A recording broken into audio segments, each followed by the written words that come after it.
What I'm about to tell you is going to challenge one of the most repeated health beliefs in America. And when I reveal why the so-called perfect blood pressure number can actually become dangerous for some older adults, you're going to understand why thousands of seniors spend years chasing a target that was never meant to be chased blindly. I'm Dr. Aliza Wright, and if you are over 60, over 70, or caring for someone who is, this conversation may change the way you look at every blood pressure reading from this day forward. Because the biggest myth is not that blood pressure matters. It absolutely matters. The myth is that one magical number fits every older body, every older artery, every older brain, and every older heart. Before we begin, please subscribe to my channel for clear senior health advice that protects your heart, brain, and independence. And now let me tell you why this matters so much. Somewhere right now, a senior is staring at a reading of 134 over 72 and feeling like they've failed.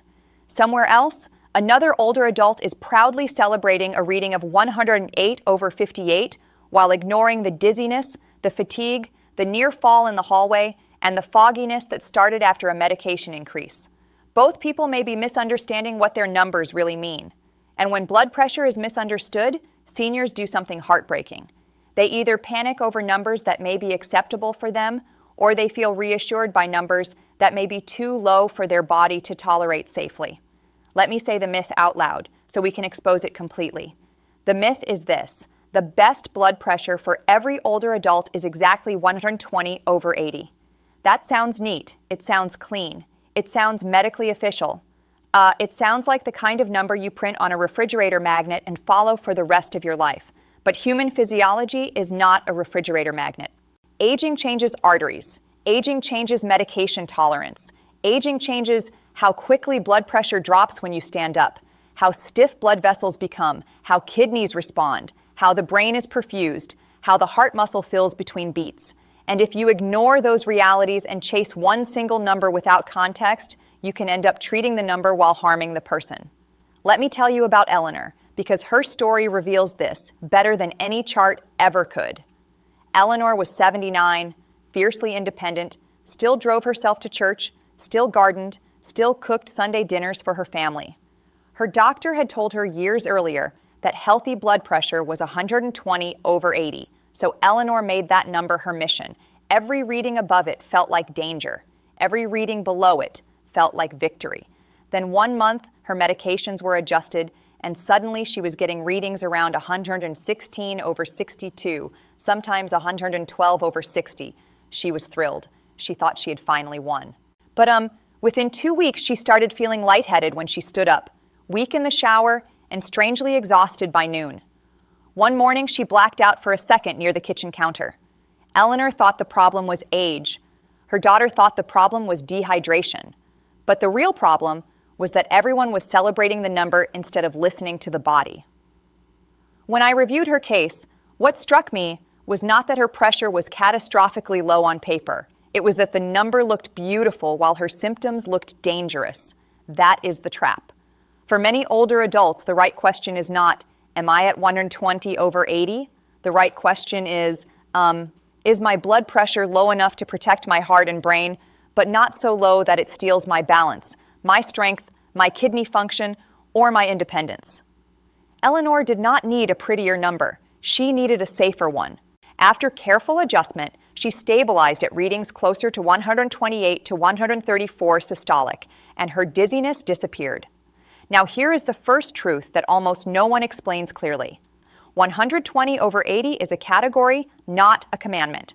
It is a reference point, not a universal prescription for every older adult in every circumstance.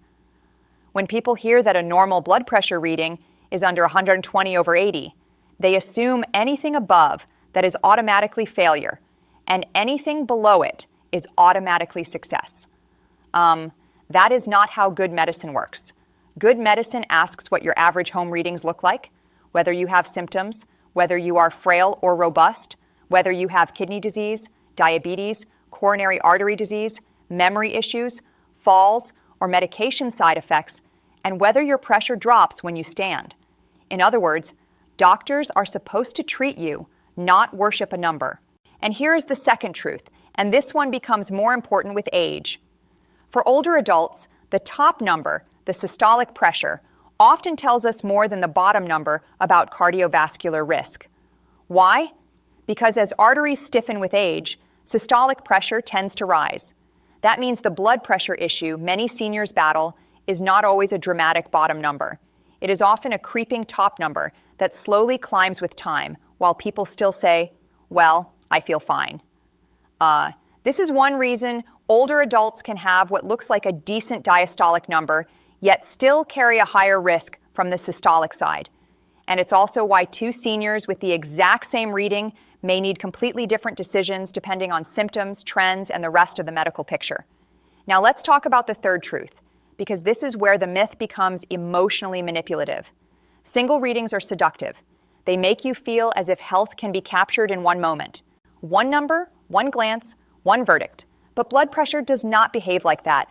It changes with sleep, meals, stress, pain, temperature, activity, hydration, medication timing, and even whether you had to rush to answer the phone before you sat down. That means the best blood pressure for an older adult is not judged by one dramatic reading at the doctor's office or one anxious reading at the kitchen table. It is judged by patterns, averages, and tolerance. Seniors get into trouble when they chase the prettiest isolated reading instead of the most reliable overall pattern. Let me show you what I mean through Gloria. Gloria was 76, warm, lively, and absolutely terrified of doctor visits. Every time she sat in a clinic chair, her pressure shot to 162/88 or 168/90. Her family was certain she needed more medication. She was certain she was on the edge of a stroke. But when we had her measure properly at home for 2 weeks, resting quietly, morning and evening, the truth looked completely different. Her home average was 128/74. Not perfect every single time, but steady and reassuring. If we had intensified her treatment based only on those office numbers, we could have pushed her too low at home. Instead, we recognized white coat effect, protected her from overtreatment, and spared her a cascade of side effects she never needed. This is why I want every senior watching to understand something deeply. A number without context can be a lie, even when the machine is accurate. If your home average is controlled and you feel well, that tells a different story than one office reading that spikes because you're anxious. If your seated pressure looks great but you nearly pass out when you stand, that tells a different story too. The myth of 120/80 seduces people because it feels simple. But simplicity can be dangerous when it erases context. Older bodies deserve context. Older adults deserve medicine that recognizes complexity. You are not a spreadsheet. You are a human being with a nervous system, circulation, medications, and lived experience. And your blood pressure target must respect all of that. Now we come to the fourth truth, and this is where many seniors finally realize why chasing lower and lower numbers can backfire. The standing blood pressure matters. I cannot emphasize this enough. Some older adults look fine sitting down and become underperfused the moment they rise. Let me tell you about James, 81, who proudly told everyone his blood pressure was finally ideal. His seated readings were often 118/66. He was delighted. His family was delighted. But James had started grabbing furniture when he got out of bed, pausing after standing, and feeling a wave of weakness in the grocery store. He thought he was just getting old. What he was actually experiencing was a significant blood pressure drop on standing, the kind that turns a good-looking seated number into a fall risk. Now here is the fifth truth, and it might be the one that surprises you most. Diastolic pressure, the bottom number, can become too low in a way that looks harmless until symptoms begin. Many people are so obsessed with lowering the top number that they ignore what happens to the bottom number in the process. But the heart, especially the older heart, receives its own blood supply during relaxation, during that diastolic phase between beats. So when the bottom number gets pushed too low in some older adults, especially those with stiff arteries or coronary disease, problems can emerge. Not always, not in everyone, but enough that smart clinicians pay attention. This is why the best blood pressure for seniors is not simply the lower the better. That slogan has harmed more people than it has helped. Let me tell you about Carol. Carol was 78 and had been doing everything right. She walked daily, took her medications faithfully, kept her appointments, ate carefully, and never missed a blood pressure log. Over time, her regimen was intensified because everyone wanted to bring her systolic number down aggressively. Eventually, she started getting readings like 121 over 58, 118 over 56, 116 over 55. On paper, some people called that excellent. In real life, Carol felt drained. She developed more fatigue during walks, occasional chest tightness, and a strange sense of weakness in the late afternoon. The issue was not that her blood pressure had entered some dramatic emergency zone. The issue was that her circulation and symptoms were no longer in harmony. Again, the number looked neat, while the body told a very different story. This is where medicine becomes art as well as science. Because no doctor should look at Carol's symptoms and say, "Ignore how you feel, the number looks beautiful." That is lazy medicine. That is number worship. The better question is whether pressure lowering is reducing risk while preserving function. If not, then something has to be reconsidered. Maybe the dosage, maybe the timing, maybe the combination, maybe the true target for that specific older adult. And this is exactly why the 120 over 80 myth is so stubborn and so destructive. It teaches people that health is obedience to a number, but the truth is more mature than that. Health is controlled pressure, yes, but with preserved cognition, balance, kidney function, energy, and freedom from avoidable side effects. Now let's get even deeper, because this next part separates generic health advice from real older adult medicine. Not every 70-year-old is the same. Not every 80-year-old is the same. And certainly not every person over 65 should be pushed toward the same destination in the same way. A strong, active, community-dwelling 68-year-old who exercises, thinks clearly, and tolerates treatment well may benefit from a lower target than a frail 89-year-old with multiple medications, recurrent falls, kidney disease, and memory problems. Age matters, but function matters even more. Frailty matters, cognitive status matters, standing symptoms matter, life expectancy matters, coexisting illness matters. If anyone gives you one blood pressure target without considering those things, they are not giving you individualized care. They are giving you a slogan. Let me tell you about Harold and Martha, a married couple who accidentally proved this point in the clearest possible way. Harold was 83, mentally sharp, physically active, walked every morning, managed his finances, cooked twice a week, and tolerated treatment extremely well. Martha was 84, brilliant and resilient, but more fragile physically, with balance issues, chronic kidney disease, and 2 falls in the previous year. Their children assumed they should have the same blood pressure goal because they were almost the same age.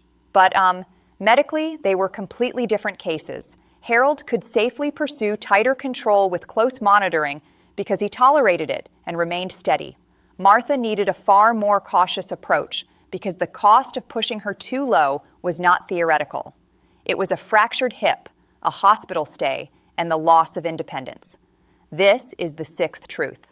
For many healthy older adults living independently, lower systolic targets can reduce the risk of stroke, heart failure, and major cardiovascular events when treatment is done carefully. That part is real. That part matters. I do not want seniors hearing this video and concluding that high blood pressure no longer matters or that treatment goals should be ignored. Absolutely not. Uncontrolled hypertension remains one of the great silent destroyers of the brain, heart, kidneys, and blood vessels. The point is not that lower pressure is bad. The point is that lower pressure has to be pursued intelligently. Many independent seniors can benefit from getting under 130 systolic if they tolerate it. But if they tolerate it is not a footnote. It is the entire clinical decision.